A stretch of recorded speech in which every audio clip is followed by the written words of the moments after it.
దేవర movie pre release event రద్దు కావడంతో అభిమానులకు తీవ్ర నిరాశ ఏర్పడింది.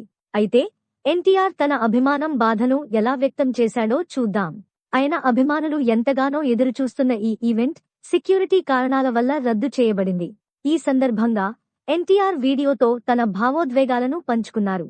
ఈ వీడియోలో ఎన్టీఆర్ మాట్లాడుతూ, ఈ రోజు దేవర ప్రీ రిలీజ్ ఈవెంట్ క్యాన్సిల్ కావడం చాలా బాధాకరం. నాకు చాలా బాధగా ఉంది. మీతో గడపాలని ప్రతి సందర్భంలో అనుకుంటాను అని అన్నారు. ఆయనతో ఉన్న అభిమానులపై ప్రగాఢమైన ప్రేమను కూడా వివరించారు. కష్టపడుతున్న వారిని బ్లేమ్ చేయకండి అని ఎన్టీఆర్ స్పష్టంగా చెప్పారు.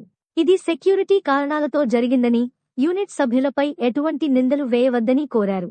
హైదరాబాద్లో జరుగుతున్న ఈవెంట్కు అనేక మంది ఎన్టీఆర్ అభిమానులు వచ్చారు. అయితే పరిమితి మించి అభిమానులు అక్కడికి రావడంతో పరిస్థితి ఉద్రిక్తంగా మారింది.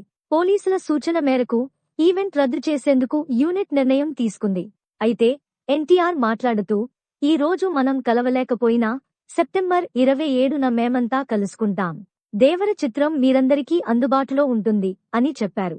కోరటాల శివ దర్శకత్వంలో రూపొందుతున్న దేవర సినిమా ఎన్టీఆర్ యొక్క నటనతో పాటు ఎఫెక్టివ్ కథ మరియు విజువల్స్ తో అభిమానులను ఆకట్టుకోనుంది. ఈ సినిమా గురించి ఎన్టీఆర్ మాట్లాడుతూ, మీ ఆశీర్వాదం ఎప్పుడూ నాకు అవసరం. మళ్లీ మీరు కాలర్ ఎగరేసుకునేలా చేస్తా అని చెప్పారు. ప్రీ రిలీజ్ ఈవెంట్ రద్దు జరిగిన వెంటనే ఎన్టీఆర్ అభిమానులు నిరాశకు గురయ్యారు. సోషల్ మీడియాలో అనేక అభిప్రాయాలు, ఎమోషనల్ పోస్టులు కనిపిస్తున్నాయి. సెప్టెంబర్ 27న దేవర చిత్రం విడుదల అయితే అభిమానులు ఎంతగానో ఆనందించబోతున్నారని ఆశిస్తున్నారు. ఇలాంటి మరిన్ని అప్డేట్స్ కోసం మా ఛానల్ను సబ్స్క్రైబ్ చేయండి.